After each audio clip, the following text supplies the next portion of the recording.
Thank you all for joining. We're kicking off our Thought Leadership program for Hitachi Digital Services Thought Institute. This will be our new brand name of our Thought Leadership program. My name is Pat Corcoran. I have the pleasure of kicking off our first episode here in Lisbon, one of our core delivery centers for our global delivery network. I'm joined here by a good friend of mine, Iain. Why don't you give us an introduction? Iain Fisher. I am a director at ISG in the Northern Europe practice. I'm a research director, so I lead our ESG research, industry research, future workplace research. So all the reports that you read and buy, I create with my team, and we deep dive into providers, we deep dive into the industry, and we provide insights into what's happening in specifically ESG and such like. So you've been with us now in Lisbon for about 48 hours. Yep. And you've experienced not only the outside, which is beautiful, but obviously the work we're doing out of Lisbon in terms of our delivery work, client engagement, and most importantly, some of the practices around key areas like HARC, cloud, and AI. What's been your experience so far? One word, eye-opening. I literally, as you saw at lunchtime there, I was just chatting to the guys who were doing the fruit and veg, the AI-led fruit and veg assessment piece. Very cool. I think there's some opportunities there. They chat with the people we just had on AI. Everything, it all seems to, you have the phrase one Hitachi, and that is the thing that comes through. Everything is linked together. There seems to be a method, a string that goes through everything, and everyone talks about everything else. Yeah. So as you're going through it, there's a circular discussion, and that leads us back to the sustainability piece. There's a circular element to what you deliver. It's all linked together. One team is thinking about something else, and the solutions all joined together. So yeah, it's been eye-opening. And it's been interesting, I'm assuming, to see our story around the IT-OT convergence and how that's playing a role, obviously in sustainability, but just across the general service dynamic. And that's the really key piece, because some people focus on IT, some people focus on OT, and this was a piece we had when we actually wrote the report. We joined them together originally, and then all the providers said, you need to pull them apart. And to come here and actually have the conversation where they all join them back together again is really interesting, because many are in one or the other, not both. Yeah. Yeah, it's a good point. For us, OT's been a large part of the heritage because of the one Hitachi ecosystem. So for us, I've always argued that it is a business as usual characteristic for Hitachi Digital Services, but one that is totally not business as usual for any of the other providers, like you just said, because it's either one or the other.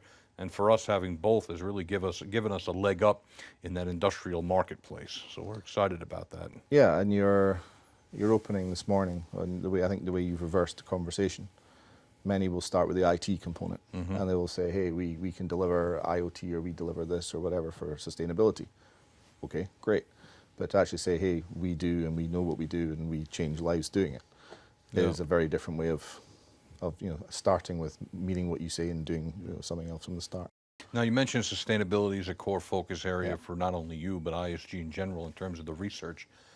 Talk us through a little bit about how you got to where you are now with the sustainability thesis that ISG has. Is this enterprise-driven, vendor-driven, market-driven, trilateral, unilateral? Where's this all coming from? Okay, that's a really interesting question, because it's been a bit of a journey. Originally, we used to do a sustainability quadrant as part of many of the other IPLs, the ISG provider lens reports. To be honest, there probably wasn't enough depth to it, because it was just one quadrant where we tried to assess everything from digital business and whatever else.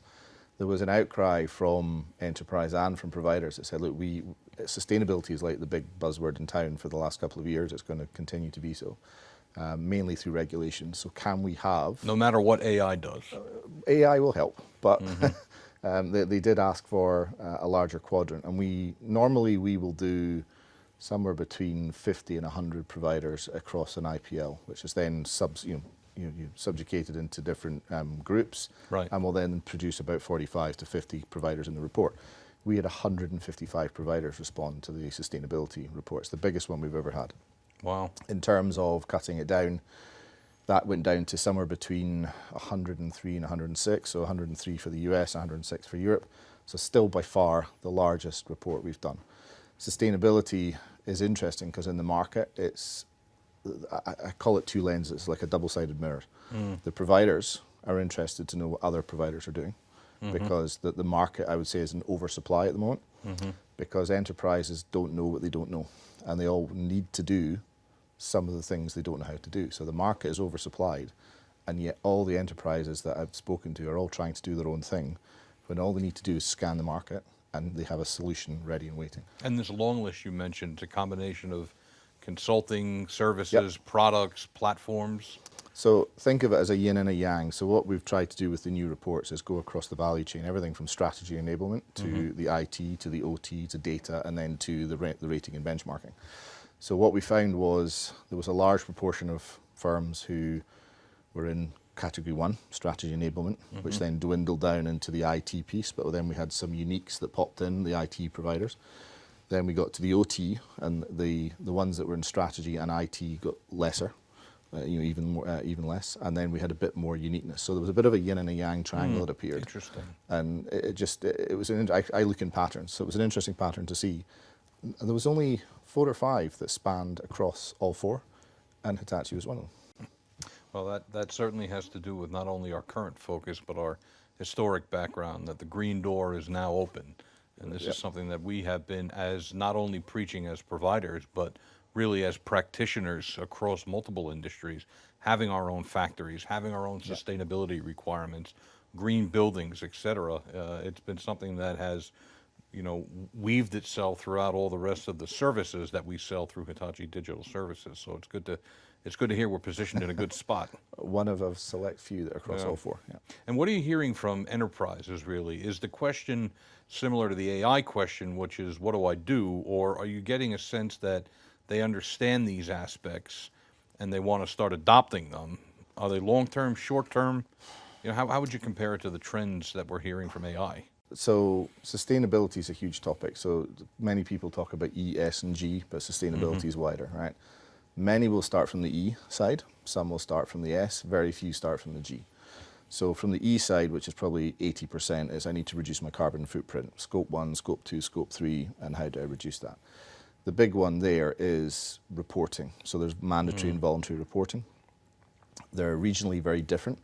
And as I showed you recently, there's a map of the world that we produced in this report where we break out all the different regulations and compliance points of view.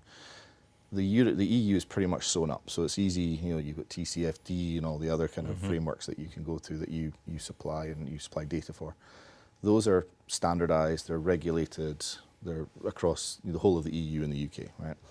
But then you go into the US and you have a mishmash, probably the easiest Scottish word to use for a bit of a mix-up of regulation and upcoming regulation. And the ones that are not yet law, but are not, well, they're law but not implemented, around carbon reporting, carbon taxes, raw materials reporting, all of which are standard in the EU but not standardized in the US yet. So there is a difference geographically, and then Asia Pac is even more different. So like the AI piece, everyone's scrambling to understand, what do I need to do to tick the box to get it done? Because if you don't produce reports, you get fined, or you stand to lose a significant proportion of revenue in the EU. There are elements of I don't know what I don't know. So I had a conversation the other week of, we need to start reporting on, we do our basic CSRD, we need to start doing more voluntary reporting, because there's this thing called conscientious consumerism, where people who associate with brands or have brands that are much more environmental, reporting, social and socioeconomic support, they associate to better ethical brands. So to have that light shining upon you that says, hey, we report, we're open, and we do green things in a social way that we are happy to show you, is a real big tick. So they don't know what they don't know, and they're slowly getting to grips with it. And the market is heavily oversubscribed right now with solutions. So the best solutions float to the top, and that's the ones I think they should go with. And are you seeing some of these providers thinking about their own sustainability as well, meaning they preach what they deliver upon? Usually, yes. Yeah. Okay. Some providers are, they're already fully sustainable. They're carbon neutral in their power. They have buildings that are, fully neutral in terms of water consumption, et cetera, et cetera. There's other providers who are on the journey to, so 2027, 2030, 2035. Right. And there's some that are well down, well away from the target, 2050, et cetera. those tend to be the ones that are much more intensive in terms of manufacture and product. The ones it's hard to get rid of. So, talk to me a little bit about the buying of sustainability services. Is this done in the old school way of managed services and ITO, or is in a time and material contract? How is this aligned to what ISG has been paramount in driving in terms of some of these types of deals? So, the honest answer is no one typically comes to ask for sustainability sourcing. Right? It's always a secondary component of something. So we do we're the largest part of the sourcing market, so we have the largest market share. We do not get asked, I want to go out for sustainability sourcing. We just don't. It's not a schedule that we have in terms of. Do you think that will evolve though? It may do in the future because it becomes more and more important. I mean, the scoring for public sector in the UK, it could be anything up to 35% of the score, in terms of the RFI and the RFP.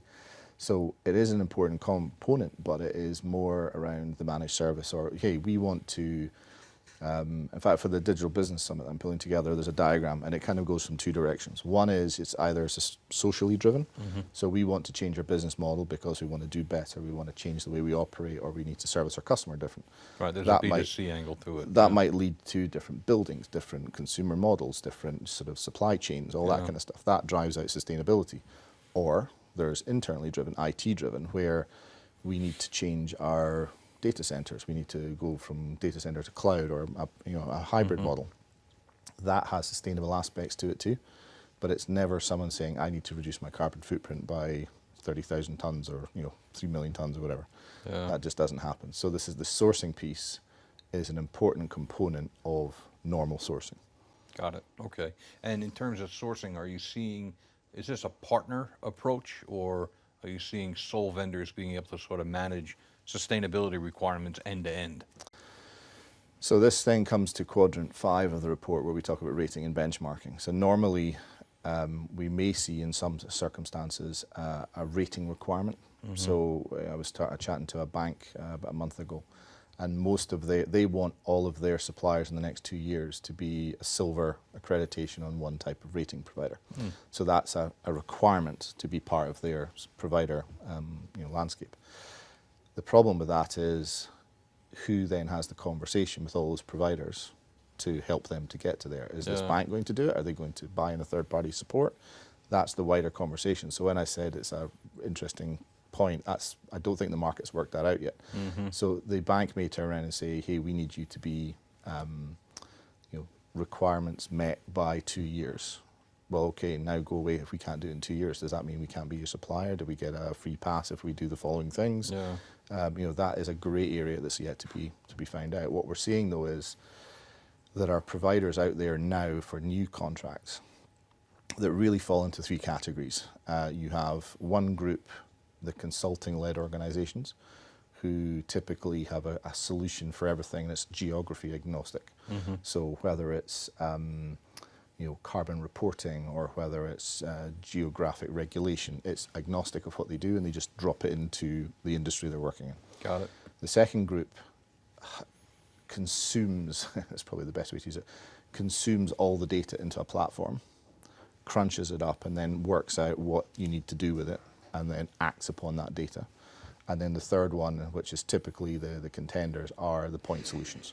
Right. So there's 3 groups, and the ones that are usually chosen are the ready go-to-market, either consulting-led, or we consume all the data and we can do it for you.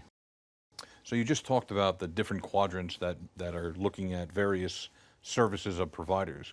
Sort of give me a summary in your mind now what your Hitachi Digital Services piece is, and then more importantly, what are you thinking about for the future of this research? Okay, so Hitachi Digital Services spans 4 quadrants. You also span each one of the 4 parts of those quadrants. So there's leaders, product challengers, market challengers, and contenders. You are either a leader or a product challenger. In a product challenger, you can become a rising star, which means we expect you to be a leader next year. So across the board, this one Hitachi, sort of the power of the group effectively stands clear. You have a number of key attributes in the data side for your GHG reporting tool, your bill of materials. It converts any bill of materials into its sources for conflict and circular economy. The greenhouse reporting tool for cloud Pablo spoke to us about that. He did a great job on that and got you in the quadrant. It actually also linked you into the future work case study because of the green and sustainable cloud element in there. So the ranking tool we did is in there. So Hitachi Digital Services spanned all four, spanned really well, and was never below a product challenger, rising star or leader. So from that perspective, it was a really good showing. You're positioned very well for next year, because next year obviously you asked about AI, and I've waited right to the end for the AI discussion. But the AI piece will come in because it will look at reporting, it will look at production of reports, it will look at standardization of all those elements. It will look at can you look for patterns in mining in your scope 1, scope 2, scope 3. So we're expecting to see that, and we've already kicked off the planning for the 24 report. So we're looking forward to that. So are we. Great. Well, I hope you enjoyed your visit to Lisbon. I did. And you run back and you tell all your colleagues at ISG that Lisbon's the place to be. But I do have to say that now we've been doing our delivery center location offsites for the last 2 years, and this has completed the puzzle, at least for ISG's time in Ho Chi Minh, Hyderabad, Lisbon, and Dallas. So congratulations on being the first one into Lisbon. To Lisbon. And I'm looking forward to continuing our discussion around sustainability and the greater service catalog. Great. Thank you very much.